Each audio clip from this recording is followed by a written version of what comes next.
नमस्कार सभी को, मैं नील बेनीवाल अवर्स एजुकेशन के इस प्लेटफॉर्म पर आप सभी का स्वागत करता हूं। तो आपके एचएसएससी के प्रीवियस ईयर पेपर के अंदर जो आपके वर्ल्ड जीके के इंपॉर्टेंट क्वेश्चन थे, इसके साथ ही इंडिया जीके, साथ साथ स्टैटिक जीके हम कवर करें और इसके साथ साथ जो जो इंपॉर्टेंट करंट अफेयर के क्वेश्चन बनते हैं वो साथ साथ हम कवर करें, क्योंकि एग्जाम में यहां से आपको जरूर क्वेश्चन देखने को मिलेंगे। ये वो क्वेश्चन है जो बार बार एग्जाम में रिपीट होते हैं, चाहे वो एचएसएससी का एग्जाम हो, चाहे किसी भी आप स्टेट लेवल के एग्जाम की तैयारी करो, चाहे रेलवे की तैयारी करो, हर एक एग्जाम में आपको यहाँ से क्वेश्चन जरूर देखने को मिलेंगे। स्टार्ट करते हैं। और पीछे की क्लास अगर रहती है तो आप जाकर देख सकते हैं, प्लेलिस्ट में आपको सारी की सारी क्लासेस जो है वो मिल जाएगी। पहला क्वेश्चन, कामायनी जो है वो काव्य ग्रंथ के लेखक का नाम। तो कामायनी जो है वो आपका किसके द्वारा लिखा गया? वो जयशंकर प्रसाद।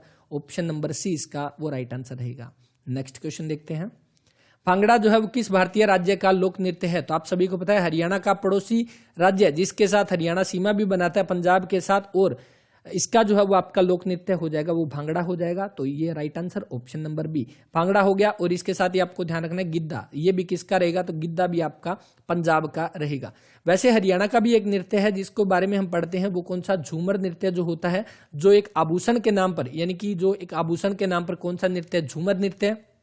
और इसको क्या बोलते हैं? हम इसको बोलते हैं हरियाणा का गिद्धा। तो हरियाणा का गिद्धा आपसे पूछ ले किसको बोला जाता है, तो वो झूमर नृत्य को जो है वो बोला जाता है। तो पंजाब की बात हमने कर ली। ऑप्शन नंबर 20 का right answer Himachal Pradesh important रहेगा। क्यों? क्योंकि हिमाचल प्रदेश एक तो अपने साथ सीमा बनाता है हरियाणा के साथ, जिसके 3 ऐसे जिले हैं जो इसके साथ सीमा बनाते हैं। कौन कौन से? पंचकुला हो गया, अंबाला हो गया, यमुनानगर हो गया। पेटीएम से आप इसको याद रख सकते हैं, पे से, कि पंचकुला, अंबाला, यमुनानगर ये तीनों के तीनों आपके हिमाचल प्रदेश के साथ टच होते हैं, हिमाचल प्रदेश के साथ सीमा बनाते हैं। तो इसके साथ ही हमें यह भी ध्यान रखना है, जैसे हरियाणा बना था, हमारा 17वां राज्य जो है हरियाणा बना था, और ये किसके तहत बना था? आप सभी को पता है 18वां संविधान संशोधन जो हुआ था, इसके तहत हरियाणा 1 नवंबर 1966 को बना था। ठीक है, ये तो हमें पता है। अब उसके बाद 18वां तो ये बन गया, तो सॉरी 17वां बन गया, तो 18वां राज्य कौन सा बनेगा? तो 18वां राज्य जो कि 25 जनवरी 1971 को जो है वो बना था, कौन सा? हिमाचल प्रदेश। तो ये ध्यान रखना है कि हरियाणा के जस्ट बाद कौन सा? तो 25 जनवरी 1971 को हिमाचल प्रदेश जो है इसको एक क्या बना दिया गया? राज्य बना दिया गया। और इससे पहले ये क्या था? 1 नवंबर 1956 को जो है वो हिमाचल प्रदेश को एक केंद्र शासित प्रदेश बनाया गया था, यानी यूनियन टेरिटरी था। 1956 को यूनियन टेरिटरी था, लेकिन बाद में 1971 में जाकर इसको क्या बनाया गया? इसको बनाया गया आपका एक राज्य का दर्जा, जो कि 18वां राज्य बनाया गया था। वैसे हम बात करें तो अपने हरियाणा के साथ दो ऐसे राज्य है जिनकी आपकी 2 राजधानी है, जिसमें आपका हिमाचल प्रदेश भी एक पड़ता है, जिसकी राजधानी एक तो शिमला हो जाएगी, एक आपकी धर्मशाला। शिमला और धर्मशाला। वैसे शिमला की बात करें तो शिमला ये कौन सी? तो ग्रीष्मकालीन राजधानी आपसे पूछ ले, वो शिमला। और समर यानी कि सॉरी जो आपकी विंटर यानी कि सर्दी की आपकी राजधानी वो रहेगी कौन सी? धर्मशाला। और दूसरा कौन सा? उत्तराखंड, जिसके साथ एकमात्र यमुनानगर हमारा जिला जो सीमा बनाता है, और उसकी 2 राजधानी कौन सी? देहरादून और गैरसैंण जो है वो आपकी किसकी? उत्तराखंड की जो है वो राजधानी रहेगी। नेक्स्ट देखो दिल्ली। दिल्ली की बात करें तो दिल्ली आपकी कौन? भारत की राजधानी। और ये आपकी भारत की राजधानी बनी, इससे पहले कौन सी थी?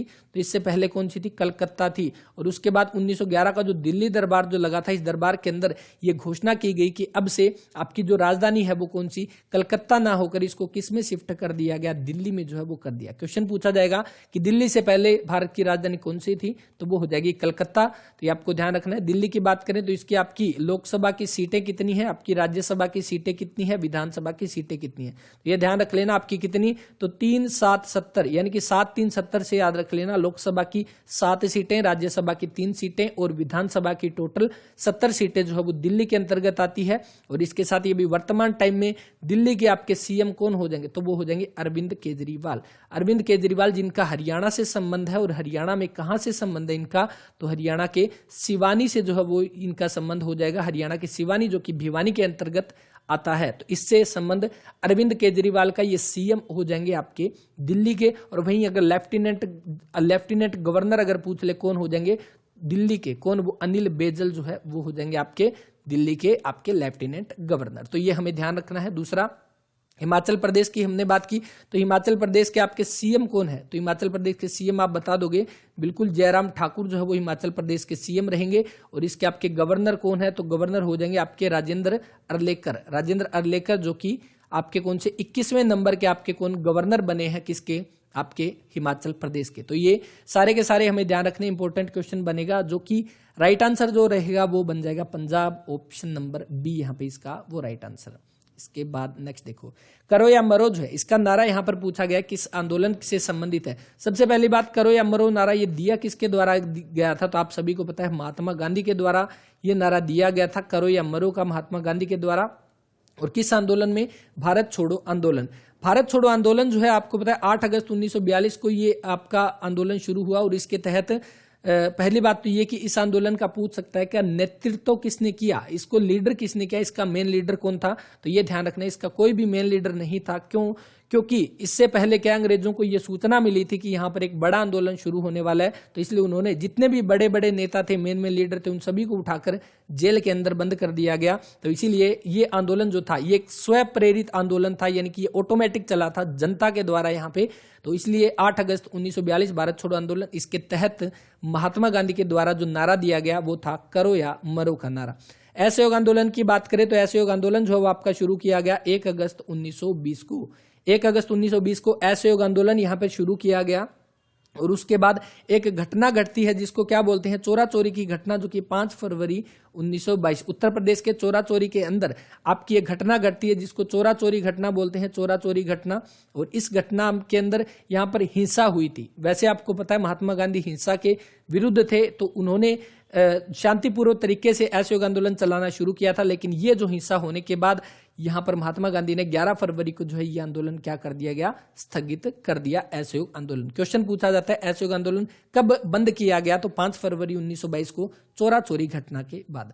सविनय अवज्ञा आंदोलन, भारत के जितने भी नागरिक थे उनके ऊपर अंग्रेजों ने क्या लगा दिया, जो नमक जो है बनाने पर प्रतिबंध लगा दिया गया था भारत के ऊपर, भारत के सभी नागरिकों के ऊपर, वो सारे राइट जो थे वो अंग्रेजों को दे दिए गए थे। तो इसी के विरुद्ध में महात्मा गांधी जो है वो एक यात्रा शुरू करते हैं, जो कि कब, 12 मार्च 1930 अपने साबरमती आश्रम से वो अपने 78 अनुयायियों के साथ महात्मा गांधी जो है एक यात्रा शुरू करते हैं, जिसको क्या बोलते हैं, दांडी मार्च जो है वो बोला जाता है, दांडी मार्च। और ये आपकी कब कंप्लीट होती है, तो ये आपकी लगभग 6 अप्रैल के आसपास ये यहाँ पर पहुंच जाते हैं, 6 अप्रैल 1930। और ये यहाँ पर इन्होंने समुद्र के किनारे जाकर यहाँ पर नमक बनाया, और जो नमक जो कानून जो था उसको यहाँ पर उसका कह सकते हैं नमक कानून का विरोध किया था। और यहीं से सविनय अवज्ञा आंदोलन जो है वो यहाँ से शुरू होता है। तो ये आपका हो गए तीनों के तीनों आंदोलन जो कि इंपॉर्टेंट है। तो आपका जो राइट आंसर बन जाएगा ऑप्शन नंबर सी, भारत छोड़ो आंदोलन। वैसे स्वदेशी आंदोलन जो है ये भी आपका जो बंगाल विभाजन जो हुआ था उसके विरुद्ध में आपका स्वदेशी आंदोलन 1905 से 1911 के बीच में चला था। निम्न राज्यों में से किसमें 1959 में भारत में सर्वप्रथम पंचायती राज जो है आपका शुरू किया गया।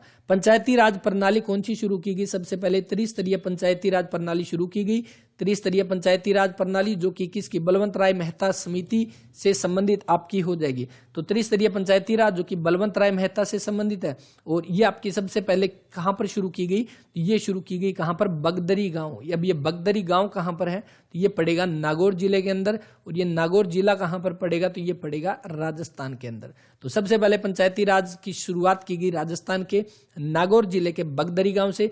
और कब की गई, महात्मा गांधी, क्योंकि पंचायती राज जो है वो महात्मा गांधी का सपना था। उन्होंने ये बोला था कि अगर देश का विकास करना है तो बिल्कुल छोटे स्तर पर यहाँ पर विकास करेंगे, तभी जाकर बड़े स्तर पर विकास होगा, यानी गांव के लेवल पर यहाँ पर हमें विकास करना पड़ेगा। तो जो सपना था पंचायती राज वो महात्मा गांधी का था। और इन्हीं की आपके जयंती पर 2 अक्टूबर 1959 को जो है वो किया जाता है पंचायती राज की शुरुआत राजस्थान के नागौर जिले के बगदरी गांव से। और इसी के बाद नेक्स्ट 11 अक्टूबर 1959 को आंध्र प्रदेश में भी जो है आपका शुरू कर दिया जाता है, किसको, पंचायती राज को। तो राइट आंसर जो बन गया, हमें पता चला राजस्थान और आंध्र प्रदेश में जो है सर्वप्रथम पंचायती राज जो है वो आपका शुरू किया गया।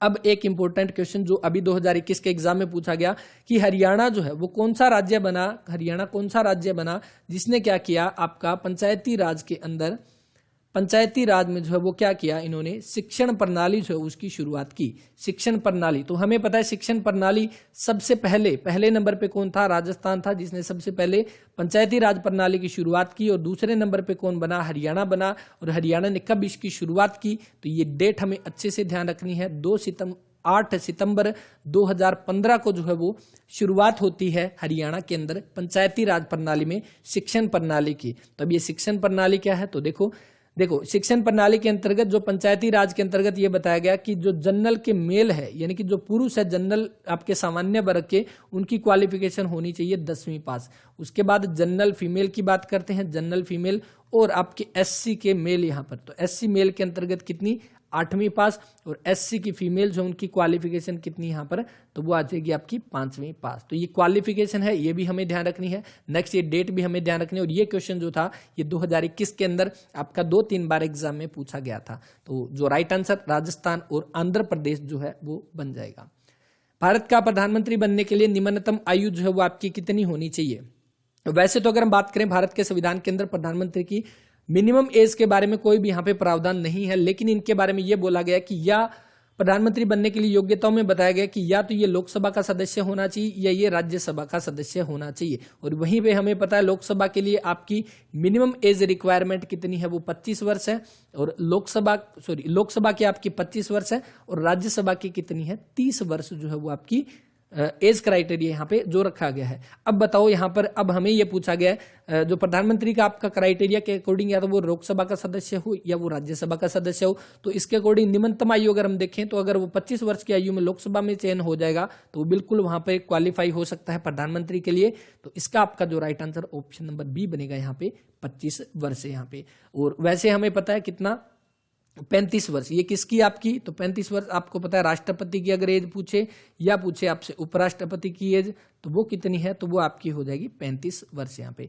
30 वर्ष आप सभी को पता है किसकी, राज्यसभा के बारे में हम बात कर चुके हैं। और ये देखो 21 वर्ष, ये क्यों इंपॉर्टेंट है, क्योंकि आपको पता होगा जो वोट डालने का जो पहले आपकी कितनी एज थी वो 21 वर्ष थी पहले, इसको घटा दिया गया और कितना कर दिया गया 18 वर्ष, यानी कि वोट डालने का जो अधिकार हमें है उसमें पहले 21 वर्ष आयु थी, अब कर दी गई 18 वर्ष। और ये कब की गई, तो 61वां संविधान संशोधन जो किया गया था जो कि 1989 के अंदर था। मोस्ट इंपोर्टेंट क्वेश्चन जो बहुत बार एग्जाम के अंदर क्वेश्चन पूछा जाता है, इसको अच्छे से नोट कर सकते हैं। तो आपका वो right answer option number B प्रधानमंत्री के लिए 25 वर्ष जो है वो आपका राइट आंसर रहेगा। अभी वर्तमान में प्रधानमंत्री नरेंद्र मोदी है और वो कौन से नंबर के है, ये क्वेश्चन आपके लिए, आप कमेंट करके यहाँ पे बता देना।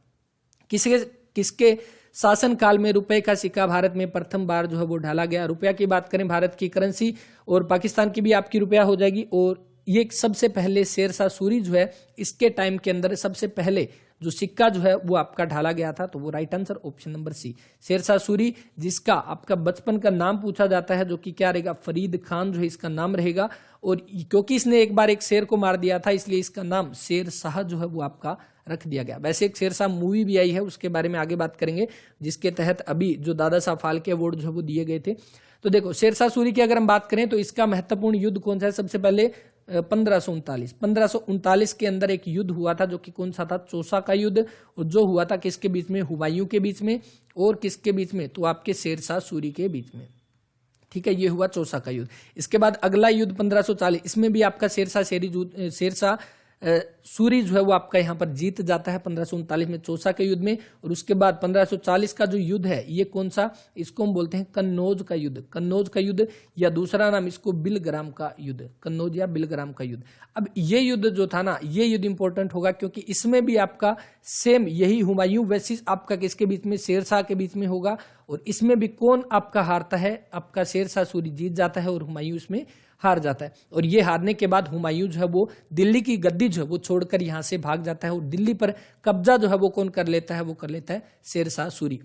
अब हुमायूं यहाँ से भाग जाता है, हुमायूं ने यहाँ पर जाने के बाद इसने शादी कर ली किसके साथ, हमीदा बानो बेगम के साथ, हमीदा बानो बेगम के साथ शादी कर ली। और ये कहां पर रहा उस समय, क्योंकि हुमायूं जो है ये एक मुस्लिम शासक था और इसका एक जो दोस्त था जिसका नाम क्या था, अमरकोट के जो आपके थे, अमरकोट के राजा थे, अमरकोट के राजा जिनका नाम क्या था, राणा वीरसाल। तो राणा वीरसाल जो है उनके महल के अंदर आपके रुके थे।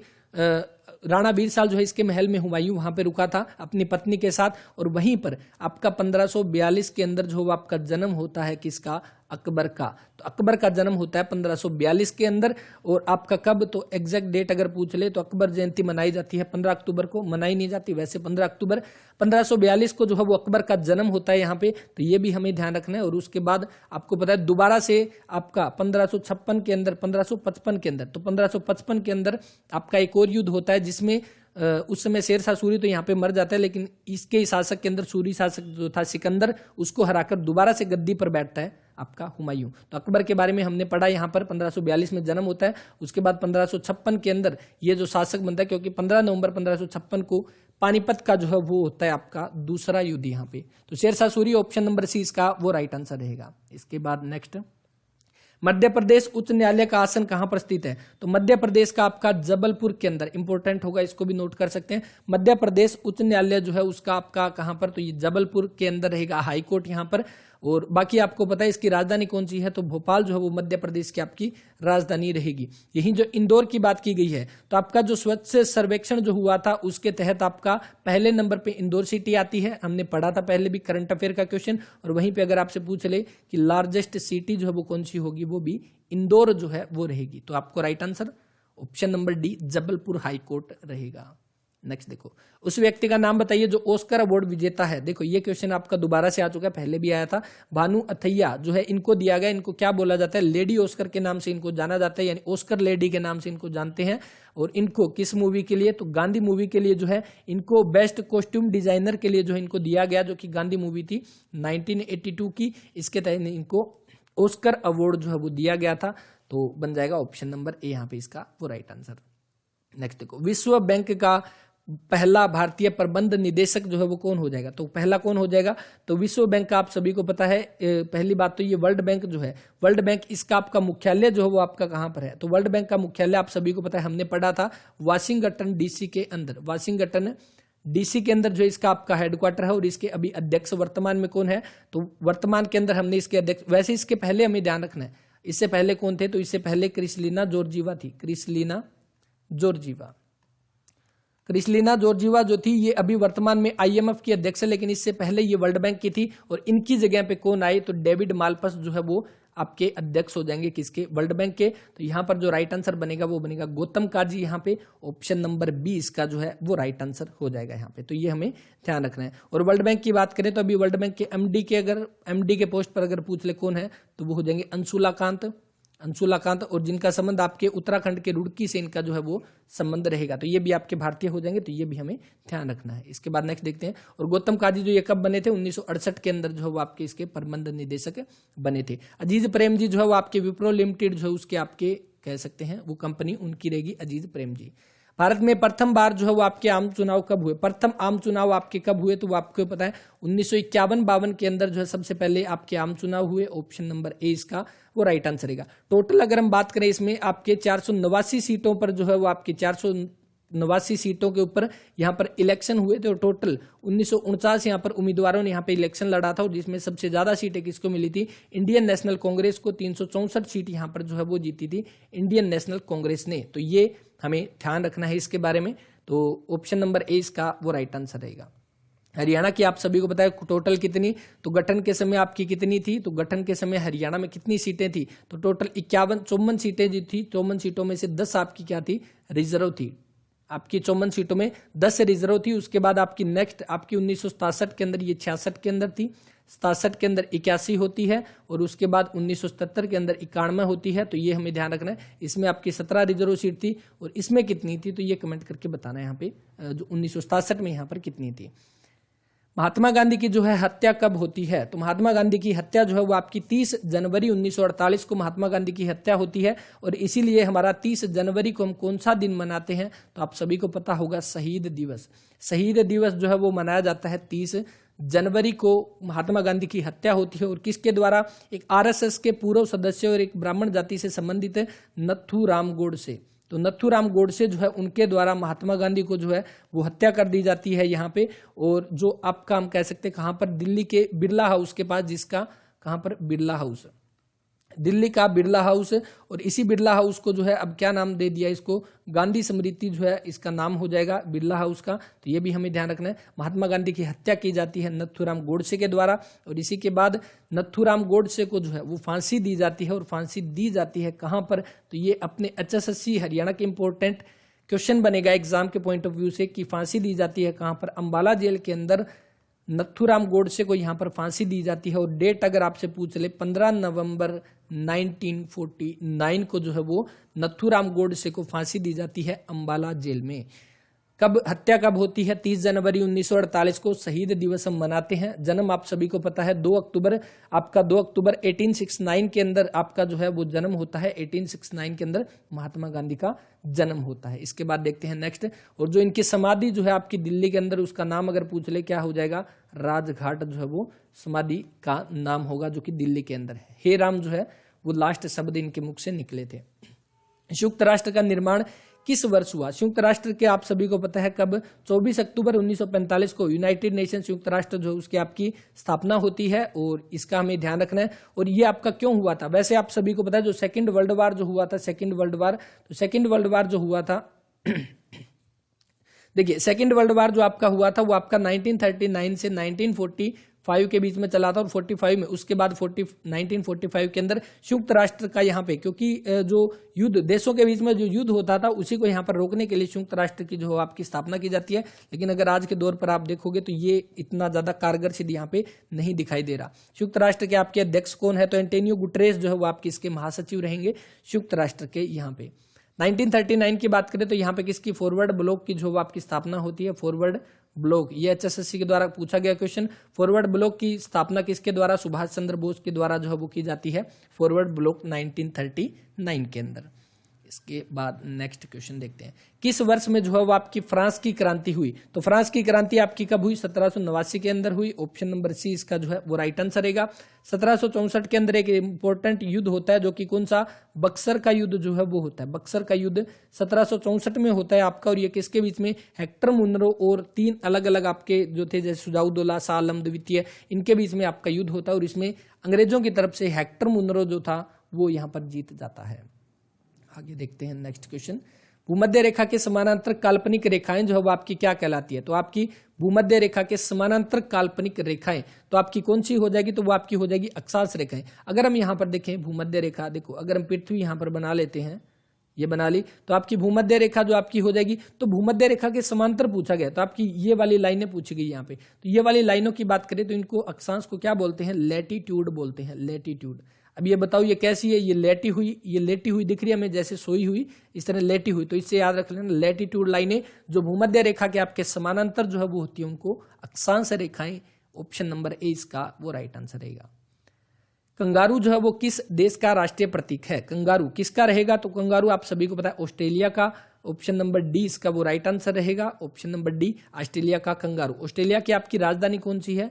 तो कैनबरा जो है वो आपकी क्या हो जाएगी, इसकी कैपिटल हो जाएगी। और सबसे बड़ा शहर अगर पूछ ले कौन सा, सिडनी। सिडनी पूछे ना कहाँ पर है, तो ऑस्ट्रेलिया के अंदर जो है वो पड़ेगा। ऑस्ट्रेलिया से हमने जो है आपके कौन कौन से लिए, तो प्रस्तावना की आपकी भाषा जो है वो हमने ऑस्ट्रेलिया से ली थी। इसके अलावा समवर्ती सूची, समवर्ती सूची आपको पता होगा 3 तरह की सूचियां होती है। समवर्ती सूची जो है उसके अंदर राज्य और आपके संघ, यानी कि आपका सेंटर जो है, ये दोनों आपके कानून बनाते हैं, वो आपकी समवर्ती सूची के अंतर्गत आते हैं। एक आपकी कौन सी, संघ सूची या यूनियन लिस्ट जिसको बोलते हैं, दूसरी स्टेट यानी कि राज्य सूची बोलते हैं। तो इसमें आपका राज्य सेंटर कानून बनाता है, इसमें आपका राज्य बनाता है, और समवर्ती दोनों का ज्वाइन है। तो ये हमने लिया था कहाँ से, ऑस्ट्रेलिया से हमने जो है वो लिया था। तो ये हमें ध्यान रखना है। आयरलैंड से हमने क्या लिए थे, तो आयरलैंड से हमने लिए थे नीति निदेशक तत्व, जिनको क्या बोलते हैं, direct DPSP, directive principle of state policy जो है वो हमने लिए थे आयरलैंड से। तो ये भी हमें ध्यान रखना है।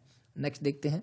वैसे यहाँ पर देखो कनाडा जो दिया गया ना, कनाडा से भी हमें ध्यान रख लेना। सबसे बड़ा देश अगर पूछ ले कौन सा, रशिया। तो आप सभी को पता होगा जो अभी रशिया और यूक्रेन के बीच में जो वॉर चल रहा है, रशिया दूसरे नंबर पे, कनाडा जो है वो हो जाएगा, और तीसरे नंबर पे चाइना जो है वो हो जाएगा। तो ये 3 टॉप एरिया वाइज जो है आपके सबसे बड़े देश कौन से हैं, तो ये 3 रहेंगे। किस वर्ष भारत जो है वो संयुक्त राष्ट्र UN का सदस्य बना? तो वैसे पहले भी आ चुका है, 1945 जो इसका वो राइट आंसर रहेगा। भारत शुरू से ही जो है वो इसका सदस्य रहा था। रेड क्रॉस का गठन जो है वो किसके द्वारा किया गया? तो हेनरी ड्यूनोट के द्वारा जो है ये आपका रेड क्रॉस की वो आपकी स्थापना की गई। तो ये हमें ध्यान रखना है और बस इसके बारे में यही ध्यान रख लेना, रेड क्रॉस के बारे में क्वेश्चन बस यही पूछा जाएगा आपसे। इसके बाद नेक्स्ट देखो, नेक्स्ट क्वेश्चन, टेस्ट क्रिकेट में शतक बनाने वाला पहला भारतीय जो है वो कौन था? तो पहला भारतीय कौन हो जाएगा? तो लाला अमरनाथ, ऑप्शन नंबर ए इसका जो है वो राइट आंसर रहेगा। अब देखो क्वेश्चन कौन सा पूछा गया था? पहला तो ये टेस्ट क्रिकेट में शतक बनाने वाला पहला भारतीय लाला अमरनाथ। दूसरा ये क्वेश्चन पूछा गया था जो सबसे पहला जो आपका हुआ था टेस्ट मैच, उसके अंदर कैप्टन कौन थे? तो वो थे सीके नायडू। तो ये भी अभी पिछली क्लास के अंदर हमने पढ़ा था, सीके नायडू जो वो आपके पहले क्रिकेट के आपके क्या थे? कैप्टन थे। तो ऑप्शन नंबर ए लाला अमरनाथ इसका वो राइट आंसर रहेगा। प्राचीन ओलंपिक खेलों का शुभारंभ जो किसने किया था? तो ग्रीक वासियों ने जो आपका ऑप्शन नंबर 20 का वो राइट आंसर रहेगा ओलंपिक का। और वैसे ओलंपिक के बारे में हमने पिछली क्लास में पढ़ा था तो शायद आपने नोट्स बना लिए होंगे। अभी इसके साथ आप वो नोट्स में जरूर पढ़ें। ओलंपिक गेम्स जो वो आपके नेक्स्ट कब होंगे, पीछे वाले काम हुए थे वो सारे आप पढ़ सकते हैं। बाकू जो है वो किस देश की राजधानी है? बाकू किसकी? तो अजरबैजान की जो आपकी राजधानी रहेगी वो रहेगी आपकी बाकू। तो आपका ऑप्शन नंबर सी इसका वो राइट आंसर। कजाकिस्तान की बात करें तो कजाकिस्तान की पहले राजधानी कौन सी थी? अस्ताना जो है वो पहले राजधानी थी और अभी इसको बदलकर क्या कर दिया गया? नूर सुल्तान जो है वो नई राजधानी जो है वो हो जाएगी किसकी? कजाकिस्तान की यहाँ पे। तो ये हमें ध्यान रखना है। अब देखो ये नाम आ गया यूक्रेन यहाँ पे। तो यूक्रेन की बात करें तो यूक्रेन आपको पता है जो रशिया के साथ जिसका अभी जो वॉर जो चल रहा है रशिया और यूक्रेन के बीच में, तो यूक्रेन की राजधानी तो आप सभी को पता ही होगा क्योंकि अभी काफी ज्यादा न्यूज के अंदर है कीव। कीव जो है वो किसकी रहेगी? वो आपकी यूक्रेन की जो है वो आपकी राजधानी रहेगी। और यूक्रेन के अंदर जो है अभी कौन है यूक्रेन में? तो व्लादिमीर जेलेस्की। व्लादिमीर जेलेस्की जो वहां के आपके राष्ट्रपति हो जाएंगे, कहाँ के? यूक्रेन के। तो ये हमें पता है, अभी न्यूज के अंदर काफी ज्यादा चर्चा में है। और बस इसके बारे में तो आगे हम क्या बात करें, बाकी तो आप सब न्यूज देख ही रहे हो। तो अजरबैजान ऑप्शन नंबर सी इसका जो है वो राइट आंसर रहेगा। कारगिल विजय दिवस जो है वो प्रतिवर्ष कब मनाया जाता है? तो इस क्वेश्चन से हमारे बहुत सारे क्वेश्चन बनेंगे और इस क्वेश्चन पे अब लास्ट के 5 मिनट हम इसी पे लगाते हैं। कारगिल विजय दिवस जो है वो प्रतिवर्ष कब मनाया जाता है? कारगिल विजय दिवस की बात करें तो भारत में सब उस समय की बात है 1999 की, 1999 की। तो बात थी 21 फरवरी की। उस समय कौन थे भारत के प्रधानमंत्री? कौन थे? अटल बिहारी वाजपेयी। तो अटल बिहारी वाजपेयी जो थे उन्होंने, क्योंकि पाकिस्तान के साथ पहले हमारे युद्ध हुए थे और जो संबंध जो खराब हुए थे उन्हीं को ठीक करने के लिए अटल बिहारी वाजपेयी जो है वो बाया बस जो है वो गए थे कहां पर? दिल्ली से लाहौर। दिल्ली से लाहौर जो है वो आपके गए थे, दिल्ली से लाहौर। और इसके बाद वहां पर जाने के बाद उन्होंने लाहौर, आपका लाहौर समझौता जो हुआ था, लाहौर समझौता, ये क्वेश्चन पूछा जा सकता है कि लाहौर समझौता कब हुआ? तो ये हुआ 21 फरवरी 1999 को अटल बिहारी वाजपेयी के साथ आपका जो है ये हुआ था। और 21 फरवरी 1999, ठीक है, लाहौर समझौता। अब यहां पर क्या है, ये समझौता किस लिए हुआ था? क्योंकि कश्मीर के साथ हमारा जो विवाद चल रहा था उसके ऊपर इन्होंने बोला था कि हाँ, युद्ध याद को छोड़कर हम क्या करते हैं, शांतिपूर्वक तरीके से हम बात करते हैं। लाहौर समझौता इसी पे हुआ था कि अब जो भी हमारे विवाद रहेंगे वो हम शांतिपूर्वक तरीके से आपस में बैठकर इनके बारे में विचार करेंगे। तो इसके बारे में ये लाहौर समझौता हुआ। लेकिन आपको पता है पाकिस्तान की नीतियां क्या है? हमेशा पीछे से वॉर करना। तो इन्होंने क्या किया, इस समझौते के बाद मई 1999 को जो कारगिल जो है, कारगिल कहां पे पड़ता है? कारगिल आप सभी को पता है, जो आपका लद्दाख जो है, लद्दाख जो आपका केंद्र शासित प्रदेश बना, कब बना? कमेंट करना। तो लद्दाख जो है इसकी दो डिस्ट्रिक्ट है इसके अंदर, एक तो आपका लेह हो जाएगा, एक आपका कारगिल हो जाएगा। तो आपका जो कारगिल जो है, कारगिल में इन्होंने क्या किया, वहां पर कुछ ऐसे कह सकते हैं इस तरह की पहाड़ियां जो है, तो यहां पर आपके इन्होंने क्या किया, इस समय इन्होंने इस साइड से आकर हमला कर दिया, आगे जितने भी यहाँ पर अपने सैनिक बैठे थे यहाँ पे। तो मतलब कि इन्होंने समझौता तो इस बात पर हुआ था कि कश्मीर का जो भी विवाद रहेगा हम बैठकर सुलझाएंगे, लेकिन इन्होंने बस समझौता साइन किए थे। लेकिन इन्होंने क्या किया, इसके बावजूद भी यहाँ पर कारगिल के ऊपर जो इन्होंने हमला कर दिया। और इसी के बाद जो है यहाँ पर, इसी के बाद जो है वो आपका कौन सा, ऑपरेशन विजय जो है आपका शुरू किया जाता है, ऑपरेशन विजय। तो ये ऑपरेशन विजय जो है ये शुरू किया गया था इसी के विरुद्ध में, जो कि 19 मई 1999 को जो है वो आपका ऑपरेशन विजय शुरू किया जाता है इसी के विरोध में, क्योंकि उन्होंने वहां से उस तरफ से जो लड़ाई जो है वो शुरू कर दी थी। उसके बाद इन्होंने ये किया, तो उसके बाद मतलब कि ये हो गया 19 मई। तो उसके बाद 26 मई को अगर आपसे पूछ ले तो वायुसेना के द्वारा ऑपरेशन सफेद सागर भी शुरू किया गया। ये भी क्वेश्चन पूछा जा सकता है, सफेद सागर ऑपरेशन जो है वो किसके द्वारा, वायुसेना के द्वारा कारगिल युद्ध के दौरान 26 मई को यहाँ पर जो है वो शुरू किया जाता है। और 26 मई, 26 जून, 26 जुलाई, यानी कि 26 जुलाई को हम कारगिल दिवस मनाते हैं। 2 महीने के बाद जो है हम यहाँ पर इसमें जीत जाते हैं। ये जो कोड थे, ये मतलब कि ये जो नाम थे आपके ऑपरेशन विजय और ऑपरेशन स्पेस सागर, ये तो भारत की तरफ से थे, लेकिन आपसे ये पूछ ले कि पाकिस्तान ने जो वहां पर हमला जो किया था उसका उन्होंने क्या नाम रखा था, तो पाकिस्तान ने रखा था ऑपरेशन बद्री। ऑपरेशन बद्री जो है वो इसका आपका नाम रखा था। तो ये हमें ध्यान रखना है। इसमें लगभग हम कह सकते हैं 26 जुलाई 1999 को भारत यहाँ पे जीत जाता है और इसीलिए 26 जनवरी को कारगिल विजय दिवस हम इसमें मनाते हैं। लगभग 500 प्लस लगभग 527 जो हमारे सैनिक जो है वो इसके अंदर शहीद हो जाते हैं। तो ये भी हमें ध्यान रखना है। और इसी के तहत एक इंपॉर्टेंट नाम आता है, कौन सा, हमने पहले भी पढ़ा होगा अगर आपको याद होगा, विक्रम बत्रा। विक्रम बत्रा जो है, इनसे जुड़ा हुआ क्वेश्चन क्या बनेगा जो कि करंट अफेयर का है। विक्रम बत्रा जिन्होंने एक इंपॉर्टेंट रोल प्ले किया था आपका कारगिल युद्ध के दौरान, और इन्हीं के ऊपर एक मूवी बनी थी जिसका नाम क्या था, शेरशाह। शेरशाह मूवी जो है वो बनी थी विक्रम बत्रा के ऊपर। और इस शेरशाह मूवी जो है इसमें आपके कौन कौन जो थे जिन्होंने किरदार निभाया था, एक तो था सिद्धार्थ मल्होत्रा। सिद्धार्थ मल्होत्रा जो है वो थे जिन्होंने आपका विक्रम बत्रा का किरदार निभाया था। और दूसरा शेरशाह के अंदर जो एक्ट्रेस थी वो कौन सी थी, कियारा आडवाणी। कियारा आडवाणी जो है वो यहाँ पर एक्ट्रेस थी। अब इन दोनों को जो है वो अवार्ड दिया गया 2021 के अंदर, कौन सा, तो दादा साहब फाल्के अवार्ड के बारे में हमने पढ़ा था।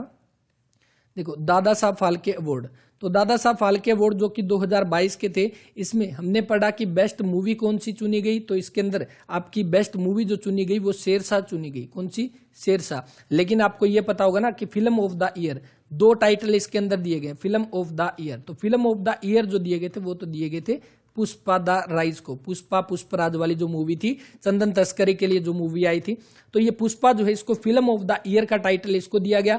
लेकिन बेस्ट मूवी जो दिया गया था ना वो दिया गया था इस शेरशाह मूवी को। तो ये शेरशाह मूवी जो है ये आपकी सिद्धार्थ मल्होत्रा, कियारा आडवाणी की, और इसके साथ ही ये तो बेस्ट मूवी होगी। बेस्ट एक्टर, तो बेस्ट एक्टर का भी हमने पढ़ा, कौन सा, तो बेस्ट एक्टर का तो इंपॉर्टेंट होगा, वो तो शायद आपने नोट कर लिया होगा।